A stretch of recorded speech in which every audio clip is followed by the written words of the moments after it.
오늘 우리에게 주신 하나님의 말씀은 신약성경 요한계시록 3장 14절에서 22절까지의 말씀입니다. 오늘은 오랜만에 말씀을 교독함으로 읽도록 하겠습니다. 전도사님이 14절을 먼저 읽겠습니다. 라오디게아 교회의 심부름꾼에게 이렇게 써 보내어라. 아멘이신 분이시오, 신실하시고 참되신 증인이시오, 하나님의 창조의 처음이신 분이 말씀하신다. 나는 내 힘을 안다. 너는 차지도 않고 뜨겁지도 않다. 내가 차든지 뜨겁지 않으면 좋겠다. 내가 이렇게 미지근하여 뜨겁지도 않고 차지도 않으니 나는 너를 내 입에서 뱉어버리겠다. 너는 풍족하여 부족한 것이 조금도 없다고 하지만 실상 너는 내가 비참하고 불쌍하고 가난하고 눈이 멀고 벌거벗은 것을 알지 못한다. 그러므로 나는 내게 권한다. 내가 부유하게 되려거든 불의 정련한 금을 내게서 사고 내 벌거벗은 수치를 가려서 드러내지 않으려거든 흰옷을 사서 입고 내 눈이 밝아지려거든 안약을 사서 눈에 발라라. 내가 사랑하는 사람은 누구든지 책망도 하고 징계도 한다. 그러므로 너는 열심을 내어 노력하고 회개하여라. 보아라, 내가 문 밖에 서서 문을 두드리고 있다. 누구든지 내 음성을 듣고 문을 열면 나는 그에게로 들어가서 그와 함께 먹고 그는 나와 함께 먹을 것이다. 이기는 사람은 내가 이긴 뒤에 내 아버지와 함께 아버지의 보좌에 앉은 것과 같이 나와 함께 내 보좌에 앉게 하여 주겠다. 우리 함께 읽을까요? 귀가 있는 사람은 성령이 교회들에 하시는 말씀을 들어라. 아멘. 여러분 혹시 누군가에게 편지를 써본 경험이 있나요? 편지를 써본 사람들은 알 거예요. 이 편지는 그냥 단순히 몇 글자 작성하는 것이 아니라 내 마음을 정성껏 담아야 써지는 것이 바로 편지입니다. 특별히 내가 좋아하고 아끼는 사람에게 편지를 쓴다면 더 신중하게 단어를 선택하고 더 정성껏 시간을 들이게 돼요. 그만큼 편지란 마음을 담는 일입니다. 그래서 누군가 나에게 편지를 선물해주면 그 순간 바로 알게 되죠. 아, 이 사람이 정성을 담아서 나에게 선물을 하구나. 나를 그만큼 아끼고 사랑하구나. 이런 고마운 마음을 느끼게 됩니다. 그런데 만일 오늘 예수님께서 여러분에게 편지를 써주신다면 어떨 것 같아요? 예수님으로부터 편지가 내게 도착한다면 여러분들 마음은 어떨 것 같습니까?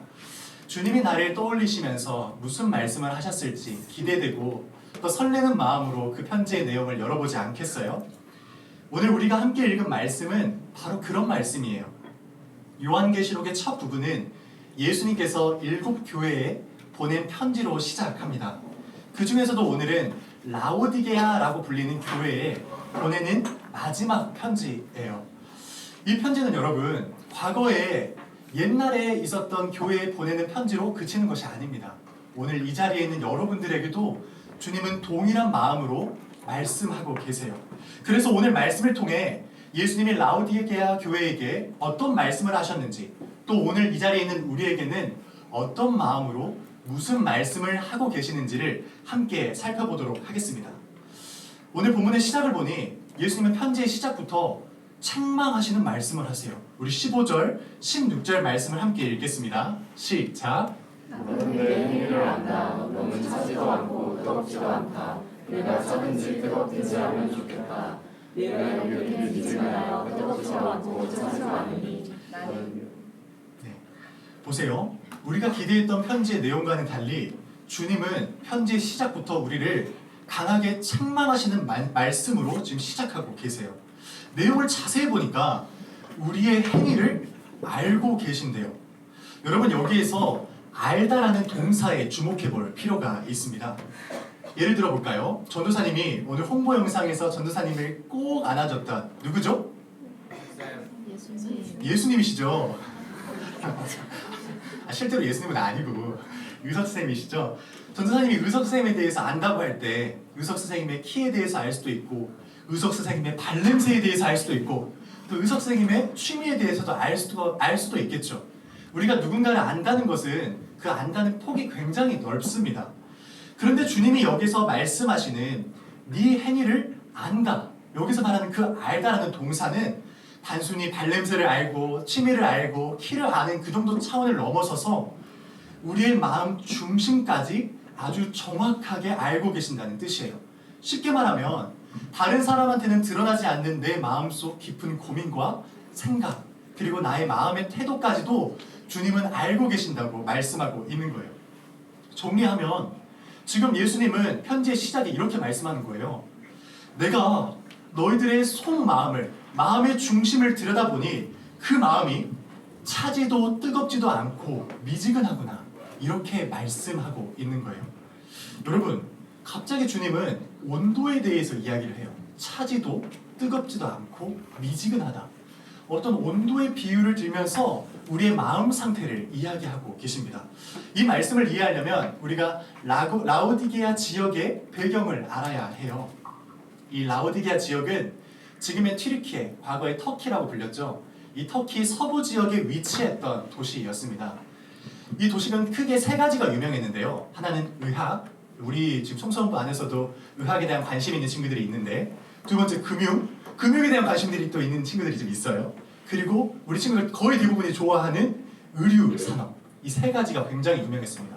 그러니까 의과대학이 발달해 있고 금융 산업이 활성화돼 있고 뭐 동네 가면 다 스투시 입고 그런 거예요. 그러니까 굉장히 의학과 금융과 의류 산업이 발달해 있었던 도시였습니다. 그러다 보니까 이 도시는 매우 부유한 도시였어요. 부자였어요. 그 도시가 얼마나 부유했냐면 이 고고학적인 역사 자료를 찾아보니까 AD 60년경에 그 도시에 엄청난 지진이 일어났는데, 도시가 얼마나 크게 그 지진이 일어났으면 전체가 다 폐허가 돼버렸대요. 다 무너진 거예요. 근데 이 도시가 부자였기 때문에, 엄청난 부자였기 때문에 로마 황제의 도움을 받지 않고 스스로 재건하면서 일어납니다. 그만큼 부유했던 도시가 바로 이 라오디게아 도시였어요. 그런데 이렇게 모든 것을 가진 것처럼 보이는 이 도시에 치명적인 문제가 하나 있었습니다. 그것이 무엇인지 아세요? 바로 water. 뭐예요? 전도사님 발음이 안 좋아가지고 못 알아들으면 민망하잖아요. water 뭐예요? 물. 좋아요. 물이 치명적이었어요. 물이. 고마워요. 전도사님 이제 강동원도 해봤잖아요. 이제 눈에 뵈는 게 없습니다. 뭐든지 할 수 있어요 이제. 물이 치명적인 문제였어요. 이 라오디게아 도시는 자체적인 그 수원이 없어서 먼 곳에서 수로를 통해서 물을 당겨오는 방식을 사용했습니다. 당시 이 라오디게아 지역의 북쪽에는 히에라폴리스라는 도시가 있었는데, 여기는 뜨거운 온천수로 유명했어요. 한번 지도를 보여주시겠어요? 위에 보이는 히에라폴리스라는 도시는 뜨거운 온천수로 유명했어요. 그리고 오른쪽에 보이는 콜로세, 여기 써져 있는 거는 골로세, 이 골로세라는 도시는 차가운 시냇물로 유명했던 도시였습니다. 마시기에도 좋고 시원한 물이 있었겠죠. 다시 말하면 이 라오디게아 근처에 있는 도시들은 아주 뜨겁거나 아주 차가운 물을 가지고 있었고 또 좋은 물을 가지고 있었습니다. 반면에 라오디게아 도시는 이런 도시들처럼 좋은 물을 가지고 있었다 없었다? 없었어요. 문제는 이 라오디게아 도시가 이 수로를 통해서, 다시 한번 보여주시겠어요? 수로를 통해서 물을 이렇게 끌어당겨오다 보니까 이 물이 도착했을 때는 물이 미지근해져 있었고, 또 거기에 석회질이 많아서 먹을 때 맛도 없고, 또 먹고 나면 속이 불편해지게 만드는 굉장히 불쾌한 물이었다고 해요. 여러분, 물 마실 때 더워 죽겠는데 갑자기 미지근한 물이고 먹고 나면 속이 불편한 물이면 얼마나 기분이 안 좋겠어요. 근데 라오디게아 도시의 사람들은 그런 불쾌한 물을 늘 마주했다고요. 그러니까 그들에게 가지고 있었던 치명적인 약점이었죠. 그러니까 라오디게아 사람들 입장에서 이 미지근한 물은 실제로 역겹고 토해버리고 싶은 존재와 같이 여겨졌습니다. 예수님은 이런 배경을 가지고 있는 이 사람들에게, 이런 지역적인 특성을 가지고 있는 이 사람들에게 너희의 마음 상태가 바로 이 물과 같이 미지근하다, 이렇게 말씀하고 계신 것입니다. 즉, 성도들의 믿음의 반응이 분명하지 않은 거예요. 하나님께 대하여서 뜨거운 열정도 없고, 또 믿음에 있어서 정직하고 냉철한 차가움도 없이 그저 미지근하게, 그저 무감각하게 라오디게아 성도들은 살아가고 있었던 것이에요. 그들의 그 믿음 상태를 주님은 책망하신 것입니다. 그래서 주님은 그들의 마음 상태를 보시면서 이렇게 말씀하시는데요. 우리 16절 말씀을 계속해서 읽어볼까요? 처음부터 시작! 네가 이렇게 미지근하여 뜨겁지도 않고 차지도 않으니 나는 너를 내 입에서 뱉어버리겠다. 주님이 뭐라고 말씀하시죠? 나는 너를 내 입에서 뱉어버리겠다. 굉장히 강한 표현을 쓰시죠. 우리는 주님이라고 하면 사랑의 주님으로 생각하잖아요. 언제나 나를 품어주시고 언제나 나를 기다리시는 분으로 생각하고 있잖아요. 근데 라오디게아 교회를 향해서 뭐라고 말씀하시죠? 너희들이 뜨겁지도 않고 차지도 않게 그저 무감각하게 있으니 내가 너를 뱉어버리겠다. 이렇게 강한 표현을 쓰고 있어요. 주님이 이렇게 강한 표현을 쓰신다는 것은 그만큼 그들의 마음 상태가 심각했다는 것입니다. 라오디게아 성도들은 스스로 이렇게 평가했어요. 나는 부자야. 나는 부족함이 없어. 그냥 이 정도 믿음 생활해도 괜찮아. 이런 마음을 가지고 있었어요. 하지만 주님은 너희들의 마음 상태가 굉장히 문제가 많다. 너희들은 가난하고 눈멀었고 벌거벗은 상태다. 주님은 이렇게 말씀하고 계세요. 그러니까 사람들의 눈에는 이 라오디게아 사람이 멀쩡하고 괜찮은 것처럼 보일지 몰라도 또 풍요롭고 성공한 것처럼 보일지 몰라도 예수님의 눈에는 그 사람들의 마음 상태가 굉장히 형편없었던 것입니다. 여러분 보세요. 지금 주님이 책망하는 대상은 예수님을 믿는 사람일까요? 예수님을 믿지 않는 사람일까요? 믿는 사람이에요. 예수님이 지금 교회를 향해 교회 안에서도 예수님에 대해서 믿고 있는 사람에 대해서 지금 이야기하고 있는 거예요. 이 사람들은 예수님의 죽으심에 대한 이야기도 들었을 것이고 부활 소식도 들었을 것이고 예수님이 다시 오실 것이라는 재림에 대한 기대도 들었을 것입니다. 우리랑 똑같죠. 우리도 예수님의 죽으심에 대해서 들었고 부활하심에 대해서도 들었고 예수님이 다시 오실 것이라는 재림 소식에 대해서도 들은 상태이잖아요. 그러니까 어쩌면 지금 우리와 비슷한 처지에 비슷한 위치에 있었던 사람들이 바로 이 라오디게아 성도들이었습니다. 하지만 그들의 마음 상태를 보니 주님의 나를 위해 죽으시고 십자가에서 3일 만에 부활하셨다는 그 복음 소식이 전혀 기쁘지도 않고 전혀 감격스럽지도 않은 마음 상태를 가지고 있었어요. 예수님의 십자가 사건이 내 마음을 전혀 울리지를 못하는 거예요. 그 사건이 남일처럼 느껴지고 나랑은 상관없는 일처럼 느껴지고 있는 것이에요. 왜 그랬을까요? 왜 예수님이 나를 위해 십자가에 죽으시고 3일 만에 부활하셨다는 이 놀라운 복음 소식이 이들의 마음에 감격이 없었을까요? 그 이유는 그들이 평소에 자신의 마음을 잘 점검하지 못했기 때문이에요. 내 마음 상태를 스스로 점검해 보지 못했기 때문이에요. 여러분, 우리 마음은 가만히 있으면 선을 향할까요? 악을 향할까요? 네, 아무것도 안 하고 가만히 있어요. 그러면 중립을 지킬까? 아니면 선을 갈까? 악을 갈까요? 중립이다. 내가 아무것도 안 하면 내 마음 상태는 중립이다. 중립이 아무도 없어요? 선이다. 몇 명이 손 들고. 악이다. 아무것도 안 든 건 뭐예요? 그 외에 뭐 다른 길이 있나요? 선악 중립 외에 좀 알려줘봐요. 뭐 제 사지대는 뭐죠? 여러분, 우리 마음은 아무것도 안 하고 가만히 있으면 내 마음 상태를 스스로 점검하지 못하고 있으면 악으로 향해요. 그래서 종교개혁자 존 칼빈은 사람의 마음에 대해서 이렇게 말하는데요. 우리 함께 읽어볼까요? 시작. 인간의 마음은 마치 우상을 만드는 공작과 같다. 칼빈의 말에 따르면 우리가 마음을 수시로 점검하지 못하고 가만히 내버려 두면 괜찮겠지라는 마음으로 그냥 이 정도면 만족스럽지 하면서 가만히 내버려 두면 우리의 마음은 우상을 만들어내는 공장과 같이 작동을 하게 된다고 이야기하고 있는 것이에요. 다시 말하면 하나님보다 무엇을 더 사랑하게 되고 하나님보다 무엇을 더 기뻐하게 되는 삶을 살아가게 돼요. 내 마음 상태가 중립에 있는 것이 아니라 선을 향해 가는 것이 아니라 내가 내 마음 상태를 점검하지 않으면 자꾸만 하나님으로부터 멀어지고 하나님보다 무언가를 사랑하는 마음이 점점 더 커진다는 것을 지금 가르쳐주고 있는 것이에요. 라오디게아 교회가 그랬어요. 그들은 그들의 마음을 수시로 점검하지 않았습니다. 내가 신앙생활 잘하고 있다고 착각했어요. 이 정도면 괜찮겠지라는 마음이 무감각한 그런 상태가 지속이 됐어요. 그래서 그들의 마음이 마치 우상을 만들어내는 마음과 같이 작동을 해서 하나님보다 더 중요하게 여기는 것들이 생기기 시작해요. 돈, 성공, 안정감, 이런 것들이 그들의 마음을 사로잡게 됩니다. 그 모든 것이 하나님보다 더 의지하는 대상이 되어버린 것이에요.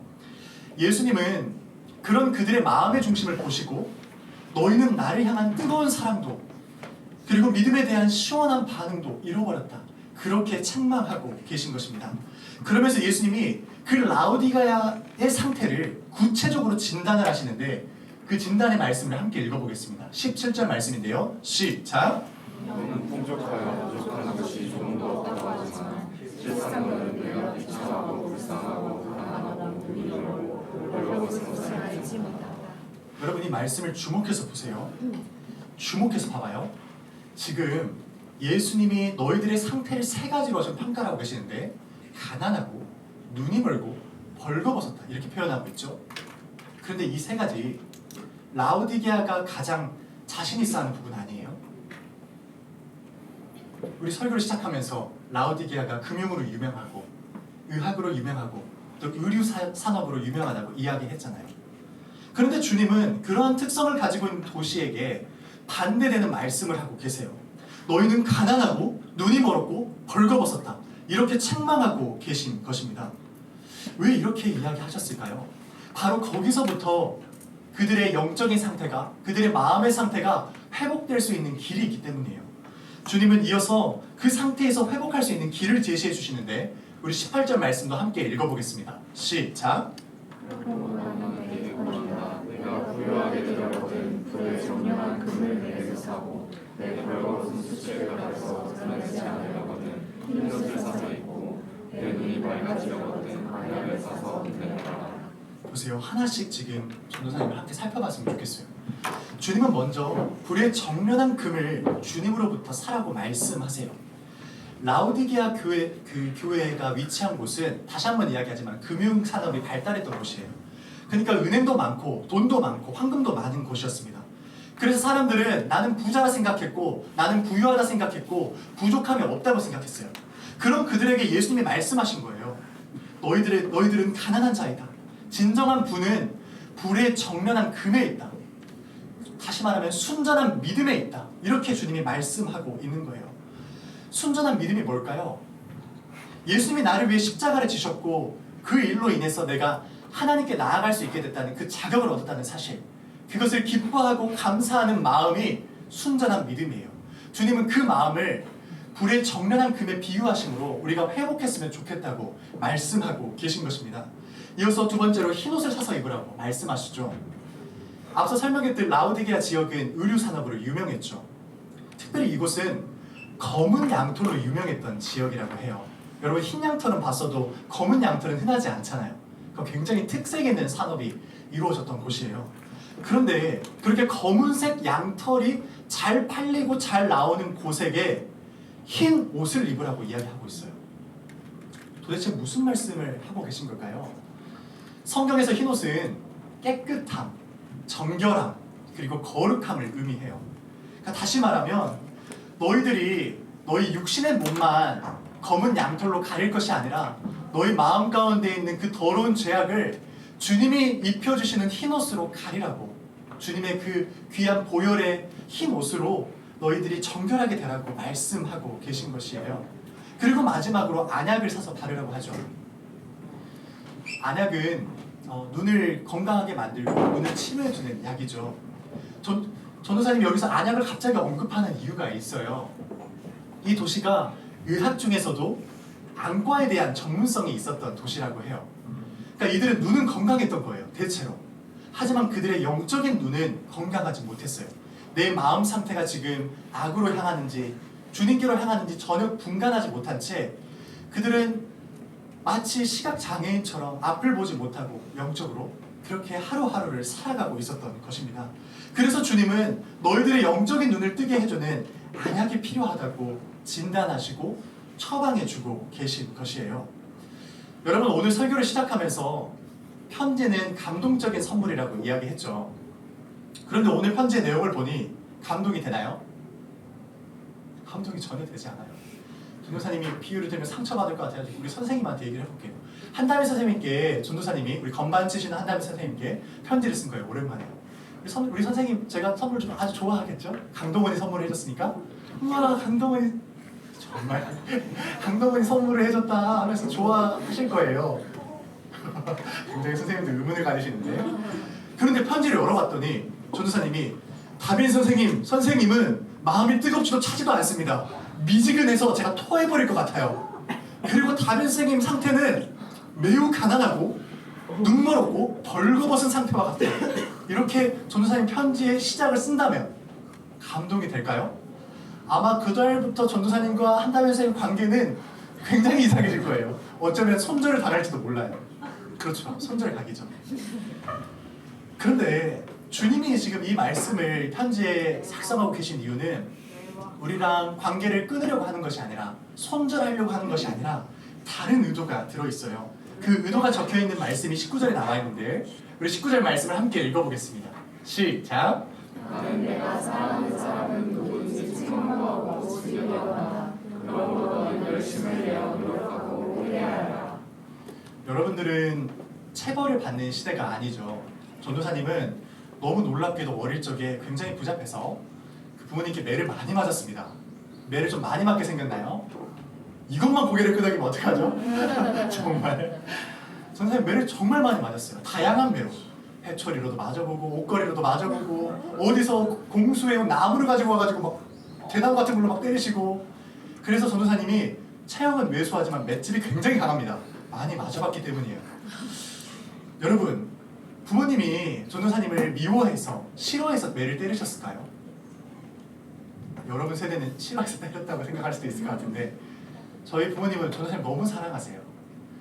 때리시면서 우셨어요. 참 그 모습이 이상하게 느껴졌었는데 그 당시에. 근데 뒤돌아 생각해 보니까 그렇게 매를 들지 않고서는 제가 잘못된 방향으로 나아갈까봐 어쩔 수 없이 눈물을 머금으면서 매를 드셨던 거예요. 지금 주님의 말씀을 보니 비슷해요. 부모가 자식을 사랑해서 올바른 것을 가르치듯이 책망하기도 하고 징계하기도 한다고 말씀하고 계세요. 그러니까 이 편지의 내용은 손절하려고 지금 쓰는 편지의 내용이 아니라 정말 사랑해서 주님이 이 글을 쓰기에 마음이 너무 아프시지만 우리가 올바른 길로 나아가길 원하셔서 이 편지의 내용을 쓰고 계신다고 말씀하고 계신 것입니다. 그리고 우리에게 약속을 허락하세요. 내가 너희들을 그저 책망하기만 하고 징계하기만 하고 끝나는 것이 아니라 너희에게 놀라운 약속을 허락하겠다 하면서 20절 말씀을 허락하십니다. 우리 함께 읽어볼까요? 시작! 내가 문 앞에 서서 문을 두드리고니까 누구든지 내 음성을 듣고 문을 열면 나는 그에게로 들어가서 그와 함께 먹고 그는 나와 함께 먹을 것이다. 여러분 우리 집 문은 누가 열어야 열리죠? 내가 열어야 되죠. 우리 집 여러분 집 문을 전도사님 열 수는 없잖아요. 이 정말 어려운 퀴즈였나요? 여러분 집의 문은 내가 열어줘야 문이 열리는 거예요. 주님이 아무리 문 밖에 서서 문을 두드리고 여러분들이 계신다 한들 여러분들이 마음 문을 열어주질 않으면 주님이 여러분들 마음에 임하실 수가 없습니다. 이 사실을 정말 기억해야 돼요. 주님은 인격적이신 분이시라서 우리의 마음에 그렇게 함부로 들어오시는 분이 아니십니다. 기다려주시고 우리가 정말 주님을 인격적으로 맞이할 수 있도록 그렇게 문 밖에 서서 문을 두드리고 계세요. 오늘 성경은 분명히 말씀해요. 너희가 문을 열면 나와 함께 먹을 것이다. 주님이 갑자기 맛집에 대한 이야기를 합니다. 먹을 것입니다. 너희가 문을 열면 나와 함께 먹을 것이다. 여러분 이제 시험 끝났죠? 나 아직 시험 못 끝났다. 우리 예은이 학교 정말 늦게 끝나 늘. 정말 어떡해. 전도사님이 예은이만 놓고 기도해야겠다. 정말 빡세게 기도할게요. 여러분 대체로는 시험 끝난 상황인 것 같은데 놀릴 수가 없네. 예은이만 안 끝나가지고 시험 끝나고 친구들이랑 마라탕을 먹는다고 한번 약속을 했던 거예요. 누구죠? 약간 전도사님이랑 닮았나요? 여러분 마라탕을 친구랑 같이 먹고 싶지 않겠어요? 누군가 이 시험 끝나고 마라탕을 먹어야 된다면 내가 좋아하는 사람이랑 먹고 싶은 마음이 생기겠잖아요. 그리고 사랑하는 부모님이랑 먹고 싶은 마음이 들지 않아요? 전도사님이 마라탕을 살면서 한 번도 안 먹어봤어요. 그런데 우리 제자만 하면서 마라탕을 정말 많이 먹었어요. 그리고 요즘에는 마라탕 생각이 조금씩 나요. 그 분모자 같은 거 딱 추가해가지고 먹으면 기가 막히거든요. 어찌됐든 마라탕 하면 전도사님이 사랑하는 여러분들, 우리 제자반 학생들, 또 부모님 이렇게 떠오르듯이 여러분들도 누군가 같이 맛있는 걸 먹는다고 하면 내가 좋아하는 사람이랑 먹고 싶잖아요. 주님이 지금 그 말씀하고 계신 거예요. 너희들이 문을 열면 나랑 마라탕 먹자. 이렇게 말씀하고 계신 거예요. 그만큼 주님과 친밀한 관계를 맺자고, 좋은 관계를 맺자고 주님이 이야기하고 있는 것이에요. 단 조건이 있어요. 여러분이 마음 문을 열대요. 여러분이 마음 문 닫혀 있으면 절대 주님과 마라탕 먹을 수 없어요. 마음 문을 온전히 열 때 주님과 식사하면서 친밀한 교제를 이룰 수 있는 거예요. 또 한 가지 약속을 허락하시는데, 이것만 보고 이제 말씀 마칠 거예요. 21절 말씀 읽어볼까요? 시작. 이기는 사람은 내가 이긴 뒤에 내 아버지와 함께 아버지의 보좌에 앉은 것 같이 나와 함께 내 보좌에 앉게 하여 주겠다. 여러분들이 마음 문을 열고 그 마음을 주님께 향할 때 주님이 앉고 계시는 그 보좌에 함께 해주겠다고, 그만큼 여러분들을 존귀하고 귀한 자로 여겨주시겠다고 약속하고 있는 것입니다. 결국 여러분, 우리에게 남은 건 한 가지예요. 내 마음 상태를 먼저 점검해 보는 거예요. 내 마음이 차가운지 뜨거운지, 아니면 그 둘도 아니어서 미지근한지 먼저 점검을 해보는 거예요. 만약에 지금 내 마음이 주님 앞에서 미지근한 상태라면 그 마음을 돌이켜서 주님 앞에 마음문을 열어보세요. 뜨겁든지 차든지 어느 쪽이든 괜찮습니다. 여러분들의 마음문을 활짝 열어서 주님 앞에 나아가 보기를 권해요. 그러면 주님께서 그동안 여러분들 문 밖에 기다리고 계셨는데 그 문 안으로 들어가서 여러분들과 친밀한 교제를 이루시고 함께 식사 교제를 하겠다고 약속하십니다. 이제 말씀을 정리하겠습니다. 오늘 우리는 본문에서 예수님이 세 가지 중요한 메시지를 허락해 주셨어요. 하나씩 살펴볼까요? 1번을 함께 읽어볼까요? 시작. 우리의 마음 상태를 정확히 진단하십니다. 주님은 여러분들의 행위를 알고 계세요. 그래서 우리의 마음 상태를 정확히 진단하십니다. 우리 2번 읽어볼까요? 시작. 우리의 문제를 공개하시고 회복의 길을 보여주시다. 주님은 야 너희들 잘못했잖아 이렇게 하고 끝내시는 분이 아니세요. 그것에서부터 회복할 수 있는 길, 내가 더 좋은 방향으로 나아갈 수 있는 길, 주님이 기뻐하시는 길로 나아갈 수 있는 길을 제시해 주세요. 그래서 오늘 성경에서 불에 정련한 금, 흰옷, 안약에 대해서 말씀해 주셨죠. 그리고 마지막 3번 읽어볼까요? 시작. 우리의 마음을 밖에서 지금 이 순간에도 기다리고 계십니다. 좀 전에 살펴봤듯이 우리가 마음문만 열면 마음문 밖에 계시는 주님을 만날 수 있는 것이에요. 오늘 우리는 주님의 편지를 통해서 우리의 마음 상태를 살펴봐야 합니다. 내 마음 상태가 중립에 있는지 아니면 악한 길로 나아가고 있는지 확인해 봐야 돼요. 만약에 뜨겁지도 차지도 않은 상태에 있다면 그 마음을 주님 앞에 내려놓고 주님을 뜨겁게 사랑할 수 있는 마음, 또 믿음에 있어서 시원하게 반응할 수 있는 마음을 허락해 달라고 함께 기도할 수 있어야 합니다. 여러분, 마음에 한번 손을 올려볼래요? 전도사님 따라해서 마음에 한번 손을 올려보세요. 전도사님이 기도를 같이 할 건데 전도사님 기도문을 따라 읽어주세요. 알겠죠? 그리고 이 순간에는 장난치지 말고 마음을 담아서 한번 기도해보면 좋겠습니다. 원하는 친구들은 눈을 감아도 괜찮아요. 이 시간만큼은 마음을 담아서 함께 기도해봅시다. 따라하세요. 살아계신 하나님, 오늘 말씀을 통해 마음의 중심을 보시는 주님을 알게 되었습니다. 주님, 저를 외면하지 않으시고 끝까지 문 밖에서 기다려주셔서 감사합니다. 이제 문을 엽니다. 제 마음에 들어오셔서 함께 해주세요. 뜨거운 믿음을 다시 회복하게 해주세요. 주님만 바라보는 눈을 열어주세요. 주님만 사랑하는 마음을 주세요. 오늘 이 자리에서 주님 앞에 제 마음을 드립니다. 예수님의 이름으로 기도합니다.